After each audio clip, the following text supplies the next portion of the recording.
Hi hello, कशा आहात सर्वजण? तर बघा, आजचा विषय आहे की हिवाळ्यात आपले केस खूप जास्त डॅमेज होतात, जास्त गळतात आणि त्याचबरोबर केसात डॅन्ड्रफ पण जास्त होतो. तर ह्या सगळ्या विषयावर आजचा व्हिडिओ आहे. तर व्हिडिओ आज शेवटपर्यंत बघा. तुम्ही बघू शकता, हिवाळ्यात पण माझे केस मी व्यवस्थित किंवा काही माझ्या केसांची काळजी हिवाळ्यात घेते, ती मी आजच्या व्हिडिओमध्ये दाखवणार आहे. आणि काय काय टिप्स आहेत की आपल्याला अजून काय काय गोष्टी ऍड कराव्या लागतील हिवाळ्यात, जे की रेग्युलर आपल्याला दुसऱ्या सीझन मध्ये नाही कराव्या लागत, पण हिवाळ्यात कराव्या लागतात. तेच ते तुम्हाला आजच्या व्हिडिओमध्ये सांगणार आहे. तर इथं बघू शकता मी घेतलेले मेथी. मेथी आपल्या केसांसाठी खूप म्हणजे खूप छान आहे. तुम्हाला तर माहितीच आहे. हिवाळ्यात मेथीचे लाडू खाल्ले जातात, पण आपल्या बऱ्याच जणांना, जे की माझ्यासारखे असतील की त्यांना मेथीचे लाडू आवडत नाहीत, त्यातलेच असाल तर मेथी खूप छान आहे आपल्या केसांसाठी. ऍटलिस्ट खाता नाही आली तर केसांना तरी लावा. तर आपल्याला मेथीदाणे घ्यायचे आहेत. 1 चम्मचभर मी मेथीदाणे घेतलेत. ते आपल्याला रात्रभर भिजत ठेवायचे. तुमच्याच्याने रात्रभर नाही झाले किंवा एवढा वेळच नाही तुमच्याकडं, तर तुम्ही ऍटलिस्ट 5-6 तास तरी तुम्ही ठेवू शकता. त्यानंतर बघा, भिजलेत छान मेथीदाणे.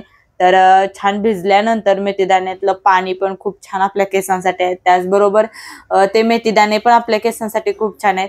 तर इथं बघा, मी एक छोटासा लोखंडी स्पॅन घेतलाय. जेवढ्या मी लोखंडी ह्याच्यात ज्या काय रेमेडी करते ते लोखंडी ह्याच्यात करण्याचा प्रयत्न करते, जेणेकरून केस छान होतात लोखंडीच्या ह्याच्यात.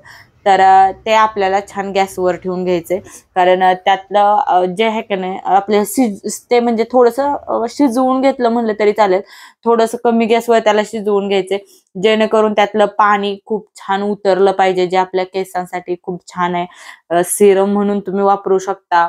आणि हिवाळ्यात केसात कोंडा तर खूप जास्त होतो, त्यामुळे ह्या गोष्टी करा. कोंडाला एक हेअर मास्क आहे, तोच आता हा पुढं बनवणार आहोत आपण. कोंडा ते फक्त स्कॅल्पलाच लावा तुम्ही, कुठंच लावू नका तो मास्क. फक्त स्कॅल्पला लावा, खूप छान रिझल्ट भेटत. कोंडा अजिबात राहत नाही. आणि आपले जसं की हिवाळ्यात असं स्कॅल्प डॅमेज होती किंवा अशी खाजवती जास्त, तर ते खाज सुटल्यागत होतं, तर ते अजिबात होत नाही. तर इथं बघू शकता, मी उकळून थोडं थंड कोमट झाले आणि त्यानंतर मी घेतलंय. तर हे आपल्याला आता गाळून घ्यायचंय. त्यातलं पाणी पण खूप छान आहे आपल्या केसांसाठी. आणि हे मेथीदाणे शिजवलेत ना, ह्यापासूनच आपण मास्क बनवणार आहे, ते अजिबात फेकून द्यायचं नाही. खूप छान मास्क बनतो. तर हे आपल्याला आता छान मिक्सर मधून बारीक करून घ्यायचंय.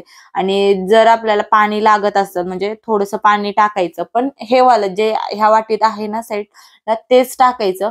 दुसरं पाणी अजिबात नाही वापरायचं यात. तर मी इथलंच पाणी वापरणार आहे आणि त्यापासून मास्क एक छान असा तयार करणार आहे आपल्या केसांसाठी. तर बघा, तुम्ही इथं बघू शकता, मी थोडंसं 1 चम्मचभरच पाण्यात किती छान, ते ऑलरेडीच जास्त ओलं होतं त्यामुळे जास्त काही पाणी लागलं नाही. तर इथं मी संध्याकाळी आपल्या केसांना छान आपण तेल लावून घ्यायचं. तेल पण मी खूप सारे व्हिडिओ टाकलेत आणि अजूनही टाकते. तर आज छान तेल लावून घेतलंय, छान तेल मुरलंय आणि आता सकाळच्याला मी हा मास्क लावते, जे की आपण आता मी अर्धा तासाने आंघोळच करणार आहे, तर हेअर वॉश करणार आहे. तर आपल्याला अर्धा तास आधी लावला तरी होऊन जातं. तुमच्यात खूपच जास्त कोंडा असेल तर तुम्ही त्यात थोडंसं लिंबू पिळू शकता. माझ्यात एवढा पण जास्त कोंडा काही नाही, त्यामुळे मी लिंबू वगैरे पिळलं नाही. पण तुमच्यात खूपच आपलं स्काल्प खराब झाली किंवा खूप जास्त खाजवतंय, जास्त कोंडा वर वर दिसतोय पाक, एवढा जास्त असेल तर तुम्ही नक्कीच त्यात थोडं लिंबू पिळा. पण मी लिंबू वगैरे काही पिळलं नाही, कारण माझ्यात एवढा पण जास्त कोंडा नाही, कारण मी सतत अशा रेमेडी करत असते. त्यामुळं माझे केस आणि स्काल्प सगळं काही व्यवस्थित आहे. पण तरी पण काळजी घ्यावी लागते केसांची, कारण हिवाळ्यात खूप जास्त केस खराब होण्याचं आणि गळतात मेन पॉईंट जास्त केस. तर केस गळतात ना हिवाळ्यात, त्यावर मी पुढील व्हिडिओ नक्कीच घेऊन येईल, जे की तेल आहे. तेल कसं बनवायचं, केस गळत नाहीत अजिबात त्याने, तर ते पुढच्या व्हिडिओमध्ये बघा. आणि हा मास्क लावल्यानंतर ह्याचा रिझल्ट पाहिजे असेल तर नक्कीच केसांना कॅरी बॅग लावून ठेवा. मी हे मागचे केस फक्त गुंडाळलेत, त्याला अजिबात मास्क लावला नाही, पूर्ण स्काल्पला लावलाय.